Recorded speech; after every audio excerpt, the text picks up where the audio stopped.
తెలంగాణ సాంఘిక సంక్షేమ రెసిడెన్షియల్ కళాశాలలో ఇంటర్మీడియట్లో మొదటి సంవత్సరానికి అడ్మిషన్లకు నోటిఫికేషన్ విడుదలైంది.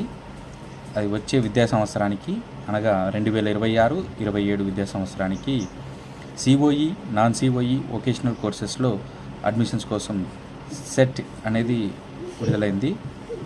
ఇందులో ప్రక్రియ ఎలా ఉంటుందంటే రిజిస్ట్రేషన్ చేసుకోవాలి, తర్వాత ఫీ పేమెంట్ చేయాలి, తర్వాత వెబ్ ఆప్షన్స్ ఇవ్వాలి, కాలేజీల యొక్క ప్రాధాన్యత మీరు ఇచ్చుకోవాలి, కోర్సు ఏ కాలేజెస్ అని చెప్పేసి అవన్నీ ఇచ్చిన తర్వాత కరెక్ట్గా వెరిఫై చేసుకొని సబ్మిట్ చేయాలి.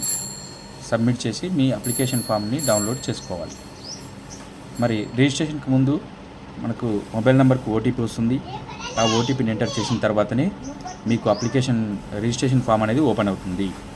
వెబ్ ఆప్షన్స్ కోసం మీకు కావాల్సినటువంటి కాలేజీల వివరాలు అధికారిక వెబ్సైట్లో పీడిఎఫ్ రూపంలో అక్కడ ఇచ్చారు చూడండి.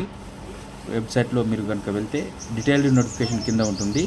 దాన్ని క్లిక్ చేస్తే మీకు పీడిఎఫ్ రూపంలో కాలేజ్ వివరాలు అన్నీ వస్తాయి. దాన్ని బట్టి మీరు ఎన్ని మ్యాక్సిమం వీలైతే అన్ని వెబ్ ఆప్షన్స్ అయితే ఇవ్వండి. ఇంకేమైనా సందేహాలు ఉంటాయి చివరిలో నా వాట్సాప్ నెంబర్ పెడతాను, దానికి మెసేజ్ చేసి అడగగలను. రిజిస్ట్రేషన్కు కావాల్సిన వివరాలు ఏమంటే విద్యార్థి పేరు, తల్లిదండ్రుల పేర్లు, ఆధార్ నెంబరు, 10వ తరగతి వివరాలు, 9వ తరగతి పాఠశాల వివరాలు, ఇక చిరునామా, ఫోటో, సంతకం, ఆదాయం వివరాలు జస్ట్ ఎంటర్ చేస్తే చాలు, సర్టిఫికేట్ అవసరం లేదు. సో ఇవన్నీ ఎంటర్ చేసి రిజిస్ట్రేషన్ చేసి పేమెంట్ చేయాలి. దరఖాస్తులు ఏప్రిల్ 6 నుంచి ఏప్రిల్ 25 వరకు చేసుకోవచ్చు.